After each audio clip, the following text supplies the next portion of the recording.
श्रीमद् भागवत स्कंद दशमो। श्री गणेशाय नमः, श्री सरस्वती नमः, श्री गुरुभ्यो नमः, श्री महाप्रभुजी नमः, मारा गुरुदेव श्री व्रजलाल जीवन नमः, श्री रामचंद्र डोंगर महाराज ने नमः। ओम नमो भगवते वासुदेवाय। श्री कृष्ण शरणम मम। હવે દશમ સ્કંદની શરૂઆત થાય છે। ભાગવતનું ફળ દશમ સ્કંદ છે। દશમ સ્કંદમાં શ્રી સુખદેવજી ખીલ્યા છે। આ સુખદેવજીના ઈષ્ટદેવની કથા છે। કહે છે, मैंने मेहंदी रचाए रे कृष्ण नाम की, मैंने बिंदिया सजाए रे कृष्ण नाम की, मेरी चूड़ियों पे कृष्ण, मेरे चुंदड़ी पे कृष्ण, मैंने नथनी घड़ाए रे कृष्ण नाम की, मेरे नयनों में गोकुल वृंदावन, मेरे प्राणों में मोहन मन भावन, मेरे होठों पे कृष्ण, मेरे हृदय में कृष्ण, मैंने ज्योति जगाए रे कृष्ण नाम की। अब छाया है कृष्ण अंग अंग में, मेरा तन मन रंगा है कृष्ण रंग में, मेरा प्रीतम है कृष्ण, मेरा जीवन है कृष्ण, मैंने माला बनाई रे कृष्ण नाम की। श्रीमद् भागवत 7 दिवस में मुक्ति आपनार ग्रंथ है। अनेक जन्म साधन करता पण मळे नहीं, ते अति दुर्लभ मुक्ति परीक्षित राजा ने 7 दिवस में मळे छे। परीक्षितनो प्रथम प्रश्न हतो, जेनु मरण नजीक आव्युं होय तेनु कर्तव्य शुं? श्री सुखदेवजी यज्ञ करवानी आज्ञा आपे तो 7 दिवस में मुक्ति थाय नहीं। जीवन में छेल्ला श्वास सुधी कोई विचार विकार आवे नहीं तेवो उपाय करवानो हतो। सुखदेवजीए विचार्यु 7 दिवस में राजा कृष्ण कथा में तन्मय थाय तो तेने मुक्ति मळे। मुक्ति मनने मळे छे, मुक्ति आत्मा ने मळती नथी। केटलाक आचार्यो माने छे कि आत्मा परमात्मा एक छे, केटलाक आचार्यो तेमने भिन्न माने छे। आत्मा अंश अने परमात्मा अंशी छे तेम तेओ माने छे। शंकर स्वामीनो सिद्धांत छे, जीव अने ईश्वर एक छे। आ जे भेद भासे छे ते अज्ञानथी भासे छे। भेद ए अपाधिक भेद छे, उपाधिथी भेद भासे छे पण तत्वदृष्टिथी भेद नथी। भेदना बे प्रकारो, स्वतः एटले सिद्ध भेद, औपाधिक भेद। घोड़ा अने गायनो भेद स्वतः सिद्ध भेद छे। घोड़ो गाय थई शके नहीं अने गाय घोड़ो थई शके नहीं। औपाधिक भेद एटले जळनुं वास्तविक स्वरूप शीतलता छे। गरम जळमां जे गरमी भासे छे ते उपाधिथी भासे छे। वास्तविक रीते तत्वदृष्टिथी आत्मा अने परमात्मा, जीव अने ईश्वर एक ज छे, पण औपाधिक भेद पासे छे। जेम के घड़ामांनुं घटाकाश अने व्यापक आकाश एक ज छे, परंतु घड़ानी उपाधिथी भेद भासे छे। घड़ो फूटी जाए एटले घटाकाश महाकाशने मळे छे। मळे छे ते शुं? ते तो एक ज छे, वास्तविक रीते ते मळेलुं ज छे। व्यापक चैतन्य ए ईश्वर छे, व्यापकाधिष्ठ चैतन्य ए परमात्मा छे, शरीराधिष्ठ चैतन्य ए जीव छे, अविद्या आवरण युक्त चैतन्य ए जीव छे। अविद्या दूर थई, आवरण दूर थयुं कि जीव अने शिव एक बने छे। जीव शिवनो भेद उपाधिथी भासे छे। आ वेदांतनो सिद्धांत छे। आ जीव अंश थई शकतो नथी। जो अंशीमांथी अंश जुदो पड्यो तो अंशीना स्वरूपमां भंग थशे। गुलाबना फूलमांथी एक પાંખડી काढी लो तो गुलाबना फूलनो भंग थयो कहेवाशे। एवी रीते अंशीथी अंश जुदो पड़े तो अंशीना स्वरूपनो भंग थाय। तेथी शंकराचार्य कह्युं छे, जीव अंश जेवो छे, पूर्णांश नथी। ईश्वर एवा नथी कि जेमना बे टुकड़ा थाय। ए व्यापक चैतन्य छे, सर्वत्र छे, जेम आकाश सर्वमां सर्वत्र छे। वैष्णव आचार्यो माने छे कि जीव अने ईश्वर एक नथी। जीव ईश्वरनो अंश छे। वैष्णव आचार्य कहे छे, अंशीथी अंश जुदो पड़े तो पण अंशीनो नाश थतो नथी। समुद्रमांथी एक बिंदु पाणी काढी नाखो तेथी समुद्रनो नाश थतो नथी। एवी रीते अंश अंशीथी जुदो पड़े तेथी अंशीना स्वरूपमां फेर पड़तो नथी। आपणे बधा राजाना दीकरा छीए। माया दासी छे। दासीने बच्चाने रमाडवा राखी छे, पजववाने नहीं। जो पजवे तो शेठ दासीने रजा आपे। परमात्मा साथे खूब प्रेम करो तो मायानुं बंधन छूटी जशे। गोकुल लीलानुं ए ज रहस्य छे। जेनी बुद्धि अति सूक्ष्म छे तेने वेदांतनो વિવર્તવાદ ધ્યાનમાં આવશે. જેની બુદ્ધિ લાગણી પ્રધાન છે તેને વૈષ્ણવાચાર્યનો સિદ્ધાંત ગમશે. શ્રી સુખદેવજી સાવધાન કરે છે, આ બંને સિદ્ધાંતો દિવ્ય છે. કોઈ પણ રીતે માનો પણ મુક્તિ મળે છે મનને, આત્માને મુક્તિ મળતી નથી. આત્મા નિત્ય મુક્ત જ છે. જીવને ઈશ્વરરૂપ માનો કે તેનો અંશ માનો તો પણ તે આત્મા મુક્ત છે. સુખ દુઃખ આત્માને થતા નથી, તે થાય છે મનને, પણ તેનો આરોપ આત્મા ઉપર કરવામાં આવે છે. પરીક્ષિત રાજાને 7 દિવસમાં મુક્તિ અપાવવી છે. રાજાનું મન શ્રી કૃષ્ણ સિવાય બીજા કોઈમાં ન જાય તો રાજાને મુક્તિ મળે. મુક્તિ તેને મળે કે જેનું મન મરે છે. પૂર્વજન્મનું શરીર ભલે મર્યું, પણ પૂર્વજન્મનું મન લઈને જીવાત્મા આવ્યો છે. મનષ્ટા નિર્ણાની પ્રકૃતિ સ્થાની કરશતી. મનને કોઈ પણ રીતે મારવું છે. થોડા પાણીમાં માછલો બરાબર રહે નહીં, તેમ મરે પણ નહીં. તેમ સંસારના વિષયોનું ચિંતન મન છોડે તો તેનો ઈશ્વરમાં લય થાય. કૃષ્ણ કથામાં ખાસ આકર્ષણ તે મનને ઈશ્વરમાં લીન કરે છે. મનને સંસારના વિષયો ન આપો, પણ કૃષ્ણ લીલામાં મૂકી દો. દાખલા તરીકે કૃષ્ણ ગાયો ચરાવવા નીકળ્યા છે. કનૈયો ગાયોને બોલાવે છે, નવડાવે છે, ખવડાવે છે. આ બધી લીલાનું ચિંતન કરો. મનને પ્રતિકૂળમાંથી હટાવો અને અનુકૂળમાં જોડો. તે ઉદ્દેશ્યથી આ કથા કરવામાં આવી છે. આ કથાથી જ્ઞાન અને વૈરાગ્ય વધે છે. આ કથાથી મનુષ્યને પ્રવૃત્તિ છોડવાની ઈચ્છા થાય છે. ભાગવતની કથા જ્ઞાન વૈરાગ્યને વધારનારી છે. ભાગવતની કથા કૃષ્ણ પ્રેમને વધારનારી છે. ભાગવતની કથા કૃષ્ણ પ્રેમમાં પાગલ બનાવનારી છે. પરીક્ષિત રાજાનો સંસારનો મોહ છૂટે અને કૃષ્ણ લીલામાં તે તન્મય થાય તો તેના મનનો નિરોધ થાય. શ્રી કૃષ્ણ લીલા નિરોધ લીલા છે. મનનો નિરોધ કરવાનો છે. જગત વિસ્મરણપૂર્વક ભગવત આસક્તિ એનું જ નામ નિરોધ. ભગવત આસક્તિ એ નિરોધ છે. સંસારના વિષયોનું વિસ્મરણ થાય ત્યારે જ ખરો આનંદ પ્રગટ થાય છે. સંસારનો સંબંધ છૂટે ત્યારે બ્રહ્મ સંબંધ થાય છે. જો સંસારના વિષયોમાં ખરો આનંદ હોત તો બધું છોડીને મનુષ્યને નિંદ્રા માટે ઈચ્છા જ ન થાય. મનુષ્ય બધું છોડી નિંદ્રા લેશે ત્યારે તેને આનંદ મળશે. કૃષ્ણ કથા એવી છે કે તે જગતને ભૂલાવે છે. જગતમાં રહેવું છે અને જગતને ભૂલવું છે. સંસાર છોડીને જશો ક્યાં? જ્યાં જાઓ ત્યાં સંસાર સાથે છે. સંસાર છોડીને જવાનું નહીં, પણ સંસાર મનમાંથી કાઢી નાખવાનો અને સંસારમાં રહેવાનું. સંસારને છોડવાના નથી, પણ મનમાંથી સંસારને બહાર કાઢવાનો છે. સંસારમાં રહી સંસારથી અલગ થઈ જવાનું છે. ભાગવતી કથા સંસારને ભૂલાવે છે. આ કથામાં ભૂખ તરસ ભૂલાય છે. દશમ સ્કંદની શરૂઆતમાં શુકદેવજીએ રાજાની પરીક્ષા કરી છે. રાજા, આજે 5 દિવસથી તું એક આસને બેઠો છે. તારે જળપાન કરવું હોય, કાંઈ ખાવું હોય તો ખાઈ લે. પરીક્ષિત રાજાએ સુંદર જવાબ આપ્યો છે. ભગવાન, અન્નની તો શી વાત કરવી, મેં તો જળનો પણ ત્યાગ કરી દીધો છે. તો પણ તે અસહ્ય ભૂખ તરસ કે જેને કારણે મેં મુનિના ગળામાં મરેલો સાપ નાખીને પાપ કરેલું, મને જરા પણ ત્રાસ આપતા નથી. કારણ કે તમારા મુખ કમળમાંથી નીકળતા શ્રી હરિકથારૂપી અમૃતનું હું પાન કરી રહ્યો છું. કથાના રસપાનથી હવે મને ભૂખ તરસ લાગતા નથી. શુકદેવજી આ સાંભળી ખુશ થયા છે. રાજા છે તો જિજ્ઞાસુ અને લાયક. રાજાએ પરીક્ષા પસાર કરી છે. કથામાં તેની તન્મયતા થયેલી છે. કથામાં આવી તન્મયતા થવી જોઈએ. કૃષ્ણ કથામાં અનાયાસે સંસાર ભૂલાય છે.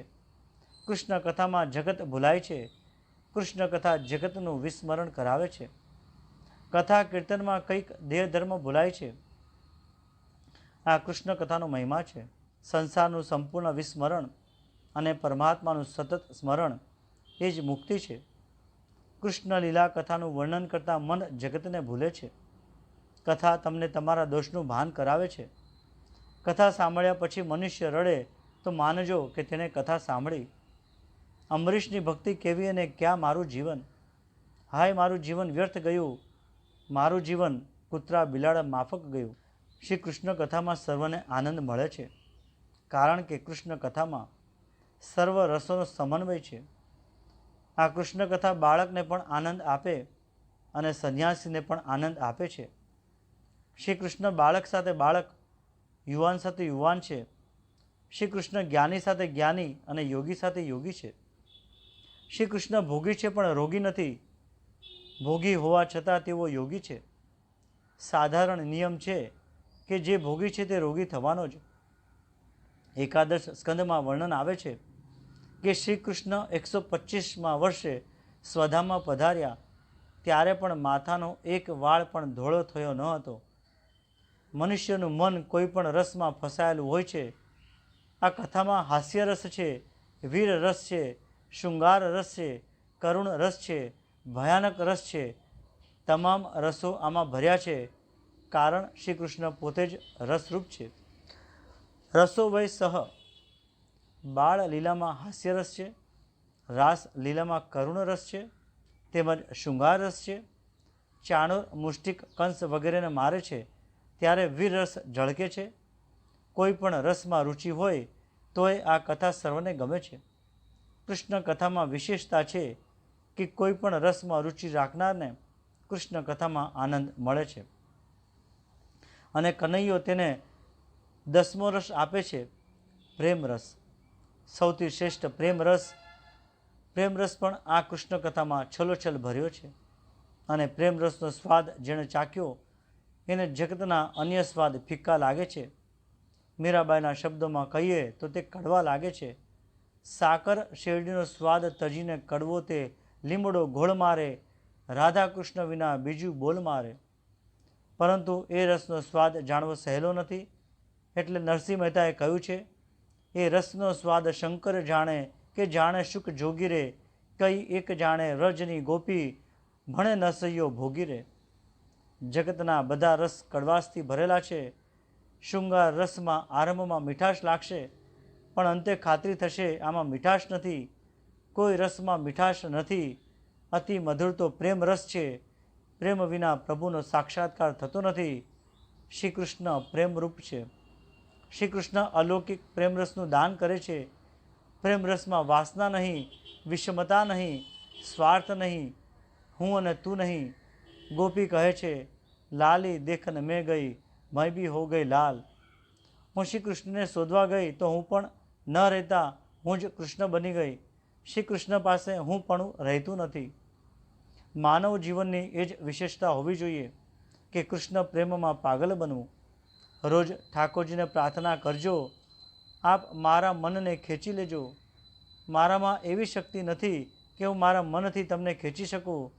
શ્રી કૃષ્ણમાં હૃદય તરબોળ બને, આંખો આંસુથી ભીંજાયેલી હોય એવી દશા થાય ત્યારે બ્રહ્મ સંબંધ થાય અને જીવ બ્રહ્મરૂપ થશે. બ્રહ્મ સંબંધ સતત ટકાવી રાખજો. સાવધાન રહેવું કે ફરીથી માયા સાથે અમારો સંબંધ ન થાય. પરીક્ષિત જેમ માયા સાથે સંબંધ ન થાય અને બ્રહ્મ સંબંધ થાય તો 7 દિવસમાં મુક્તિ મળે છે. બ્રહ્મચિંતન કરતાં મૃત્યુ પામે તેને 7 દિવસમાં મુક્તિ મળે તે લક્ષ્યમાં રાખી આ કથા કહી છે. દશમ સ્કંદ એ શ્રી કૃષ્ણ ભગવાનનું હૃદય છે.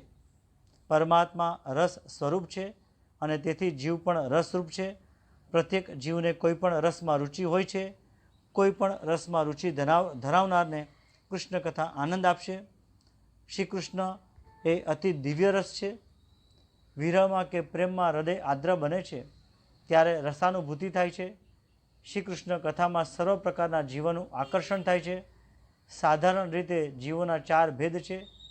પહેલો પામર, બીજો વિષયી, ત્રીજો મુમુક્ષુ અને ચોથો મુક્ત. પામર જીવ કોને કહે છે? અધર્મથી ધન કમાય, અનીતિથી ભોગવે એ પામર જીવ છે. ધર્મથી કમાય, ઇન્દ્રિય સુખ ભોગવે તે વિષયી જીવ. સંસાર બંધનમાંથી છૂટવાની ઈચ્છા રાખનાર તે મુમુક્ષુ કનક અને કાંતારૂપ માયાના બંધનમાંથી છૂટેલા પ્રભુમાં તન્મય થયેલા તે મુક્ત છે. શ્રી મહાપ્રભુજીએ કહ્યું છે, રાજસ, તામસ, સાત્વિક એવી કોઈ પણ પ્રકૃતિનો જીવ હોય તેને કૃષ્ણ કથામાં આનંદ આવે છે. તેથી શ્રી મહાપ્રભુજીએ દશમ સ્કંદના 3 વિભાગો કર્યા છે: રાજસ પ્રકરણ, તામસ પ્રકરણ, સાત્વિક પ્રકરણ. શ્રી કૃષ્ણ કથા સર્વને ઉપયોગી તથા આનંદ આપનારી છે, કારણ શ્રી કૃષ્ણ ભોગી છે અને મહાન યોગી પણ છે. શ્રી કૃષ્ણ મહાન યોગી છે, તેથી શ્રી સુખદેવજી જેવા યોગીને તેની કથામાં આનંદ આવે છે. પ્રભુએ ગૃહસ્થાશ્રમ અને સંન્યાસનો આદર્શ સમન્વય જગતને બતાવ્યો છે. 16,000 રાણીઓમાં વિરાજેલા શ્રી કૃષ્ણ સંન્યાસીઓની વ્યાસ પૂજામાં પણ અગ્રસ્થાને વિરાજે છે. શું કહે છે? 16,000 રાણીઓમાં વિરાજેલા શ્રી કૃષ્ણ સંન્યાસીઓની વ્યાસ પૂજામાં પણ અગ્રસ્થાને વિરાજે છે. શ્રી કૃષ્ણ પાસે એવી દિવ્ય કળા છે કે 16,000 રાણીઓમાં પણ અનાસક્ત ભાવે રહી સર્વ સાથે પ્રેમ કરે છે. તેનું નિર્દેશન શ્રી કૃષ્ણની છેલ્લી લીલામાં દેખાય છે. શ્રી કૃષ્ણને 16,000 રાણીઓ છે, પણ કોઈના માટે આસક્ત નથી. પતિ પત્ની પ્રેમ કરે, પણ એકબીજાના શરીરમાં આસક્તિ ન રાખે. શ્રી કૃષ્ણ સર્વ રાણીઓને પ્રેમ કરે છે, પણ કોઈ રાણીમાં આસક્ત થતા નથી. આજકાલ પ્રેમ શબ્દને લોકોએ કલંકિત કર્યો છે. જ્યાં વિકાર અને વાસના હોય ત્યાં પ્રેમ નથી, તે મોહ કહે છે. શ્રી કૃષ્ણ સ્વધામમાં પધાર્યા ત્યારે તેમના સ્વરૂપનું વર્ણન શ્રી સુખદેવજીએ કર્યું છે. 25 વર્ષના યુવાનને પણ શરમાવે તેવી દિવ્ય અંગક્રાંતિ છે. 125 વર્ષની ઉંમરે પણ એક વાળ ધોળો થયો નથી, એક પણ દાંત પડ્યો નથી. એવું દિવ્ય સ્વરૂપ છે, તેથી તેઓ યોગીઓને પણ વહાલા લાગે છે. ખરા મહાયોગીઓનું આ લક્ષણ છે. યોગીને કોઈ દિવસ રોગ થાય નહીં, અને જે યોગીને રોગ થાય તેના યોગમાં ભૂલ થઈ હોવી જોઈએ. શ્રી કૃષ્ણ યોગીઓને તથા ભોગીઓને વહાલા લાગે છે. શ્રી કૃષ્ણ લીલામાં સર્વ પ્રકારના રસ દેખાય છે. સાધારણ રીતે સાહિત્યશાસ્ત્રમાં 9 રસ માન્યા છે: હાસ્ય, વીર, કરુણ, બીભત્સ વગેરે. શ્રી કૃષ્ણનો હાસ્ય વિનોદ અદ્વિતીય છે, શૃંગાર પણ અદ્વિતીય છે. શ્રી કૃષ્ણના વીર રસનું વર્ણન મહાભારતમાં ઠેક ઠેકાણે આવે છે.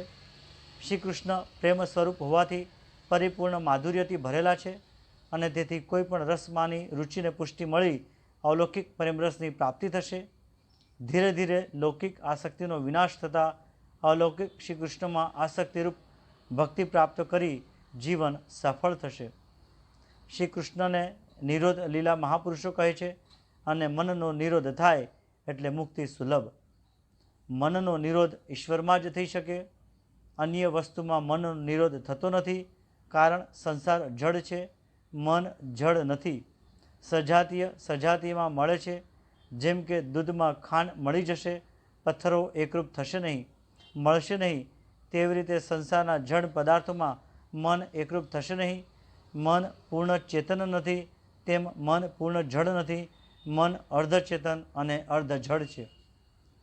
પરીક્ષિત રાજાના મનને અનાયાસે સંસારના વિષયોથી હટાવી શ્રી કૃષ્ણ સાથે એકરૂપ બનાવી મુક્તિ આપવા માટે આ દશમ સ્કંદ છે. દશમ સ્કંદ એ ભગવાનનું હૃદય છે. દશમ સ્કંદમાં શ્રી કૃષ્ણ લીલા છે. આ લીલા એવી છે કે તેણે ઘણાને પાગલ બનાવ્યા છે. સનાતન સ્વામી એક મહારાજના મહામંત્રી હતા. દશમ સ્કંદની કથા સાંભળી તેઓ સાધુ થયા. શ્રી કૃષ્ણ યોગી હતા અને ભોગી પણ હતા. આ કથા રાજાઓને આકર્ષે છે અને યોગીઓને પણ આકર્ષે છે. એનું કારણ શ્રી કૃષ્ણ ચિત્તની શાંતિને નહીં, તે તો ચિત્ત જ ચોરી જાય છે, એવું અદ્ભુત એમનું રૂપ છે. પરીક્ષિત રાજાએ આરંભમાં પ્રશ્ન કર્યો છે. સૂર્યવંશ અને ચંદ્રવંશની કથા આપે સંભળાવી. ચંદ્રવંશની શ્રી કૃષ્ણની કથા કહી, પણ તેમાં બહુ સંક્ષેપ કર્યો. કૃષ્ણ કથામાં યોગીને આનંદ આવે અને ભોગીને પણ આનંદ આવે. સુખદેવજી મહાયોગી છે. બહુ ધ્યાનમાં લંગોટી ક્યારે છૂટી ગઈ તેનું ભાન નથી. તેઓ પણ કૃષ્ણ કથામાં પાગલ બન્યા છે. પરીક્ષિત કહે છે, આપે સર્વનો ત્યાગ કર્યો, પણ કૃષ્ણ કથાનો ત્યાગ કર્યો નથી. તમે પિતાને કહેલું, તમે મારા પિતા નહીં અને હું તમારો પુત્ર નહીં, એવા તમે પિતાનો ત્યાગ કર્યો, પણ કૃષ્ણ કથાનો ત્યાગ કર્યો નહીં. મહારાજ, તમને પણ આ કથા આનંદ આપે છે. શ્રી સુખદેવજી જેવા મહાપુરુષો કથા છોડી નથી. મહાપુરુષોને લાગે છે નાક પકડીને બેઠેલા છે ત્યાં સુધી ઠીક છે, પણ ઉઠ્યા પછી મન ક્યારે છટકી જાય તેની ખબર પડતી નથી. મનને નિર્વિષય બનાવો, મનને કૃષ્ણ લીલામાં પરોવો. ચિંતન કરવું હોય તો આ કૃષ્ણ લીલાનું ચિંતન કરો. વેદાંત કહે છે મનને નિર્વેશી બનાવો. પણ આ અઘરું છે. તેથી વૈષ્ણવો કહે છે, મનને પ્રતિકૂળ વિષયોમાંથી હટાવી અનુકૂળ વિષયોમાં જોડી દો. વેદાંતિઓ કહે છે, આત્માને બંધન નથી તો મુક્તિ ક્યાંથી? વૈષ્ણવોને ભાગવત સેવામાં એવો આનંદ આવે છે કે તેઓને મુક્તિ મળવા આવે તો પણ જોઈતી નથી. યોગીઓ જ્યાં આંખ બંધ રાખી સમાધિમાં બેસે ત્યાં સુધી મન સ્થિર રહે છે, પણ યોગમાંથી ઉઠ્યા પછી આંખ ઉગાડે એટલે મન સંસારમાં ચંચલ થાય છે. વિશ્વામિત્રે આંખ બંધ કરી 60,000 વર્ષ સમાધિ કરી, પણ આંખ ઉગાડ્યા પછી મેનકાથી ફસાયા. અરે, આંખ ઉગાડી હોય અને સમાધિ લાગે એ સમાધિ સાચી. આંખ કાન ઉગાડા હોય અને સમાધિ લાગવી જોઈએ. સાધો સહજ સમાધિ ભલી. સમાધિના 2 પ્રકારો બતાવ્યા છે, એક જળ અને બીજી ચેતન. જળ સમાધિમાં યોગીઓ મન ઉપર બળાત્કાર કરે છે. મન ઉપર બળાત્કાર કરી તેને પકડીને આવી રીતે જબરદસ્તીથી વશ કરવું એ એટલું ઉત્તમ નથી. કોઈ ઠેકાણે હઠયોગની નિંદા કરી છે. હઠયોગી કદી રોગી બને છે. મન ઉપર બળાત્કાર કરવા કરતાં તેને પ્રેમથી સમજાવીને વશ કરવું એ સારું છે. હઠયોગીને પણ ભક્તિનો સાથ ન હોય તો તે નકામું છે. મન સજ્જન છે. મનને કોઈ સત્તા નથી. મન આત્માની સત્તાથી કામ કરે છે. આત્મા તેને હુકમ ન કરે ત્યાં સુધી મન કામ કરી શકતું નથી. મનને શાસ્ત્રમાં નપુંસક કહ્યો છે. આત્માની સત્તાથી મન દોડે છે. યોગીઓ બળાત્કારથી મનને પકડી મનને બ્રહ્મરંધ્રમાં સ્થાપે છે. તે વખતે તેમનું શરીર જડ થાય છે. જડ સમાધિમાં શરીરનું ભાન રહેતું નથી. જડ સમાધિ કરતાં ચેતન સમાધિ શ્રેષ્ઠ છે. ગોપીઓની સમાધિ ચેતન સમાધિ છે. ગોપી આંખ બંધ કરીને કાન બંધ કરીને બેસતી નથી. ગોપી આંખ કાન ઉઘાડા રાખી કૃષ્ણના ધ્યાનમાં તન્મય બને છે. ગોપી આંખમાં શ્રી કૃષ્ણને, કાનમાં શ્રી કૃષ્ણને રાખે છે. આ જોઈ ઉદ્ધવ ઊંધો સીધો એટલે કે સરળ બન્યો છે. આ ગોપીઓને ઉગાડી આંખે સમાધિ લાગે છે. તેમની દ્રષ્ટિ જ્યાં જાય ત્યાં તેમને શ્રી કૃષ્ણ દર્શન થાય છે. યત્ર યત્ર મનોયોતિ તત્ર તત્ર સવાધયઃ. સમાધિ આવી સહજ હોવી જોઈએ. તેથી ઉદ્ધવજીએ જ્યારે કહ્યું કે તમે નિર્ગુણ નિરાકાર બ્રહ્મનું આરાધન કરો, ત્યારે ગોપીઓ કહે છે, અમને તો ઉઘાડી આંખે સર્વત્ર સાકાર બ્રહ્મ શ્રી કૃષ્ણના દર્શન થાય છે. તો આ સાકાર બ્રહ્મને છોડીને તારા નિર્વિકાર ઈશ્વરનું ધ્યાન ચિંતન કોણ કરે? ઉદ્ધવ, જેને આંખે ઉઘાડી રાખીને બ્રહ્મ ન દેખાય એ આંખ બંધ કરીને લલાટમાં બ્રહ્મના દર્શન કરવા પ્રયત્ન કરે છે. તો હું તો શ્રી કૃષ્ણના દર્શન કરું છું, તેનું ચિંતન કરું છું અને તેનું ધ્યાન કરું છું. અહીં આ કથાને વિરામ આપું છું. કૃષ્ણાર્પણ.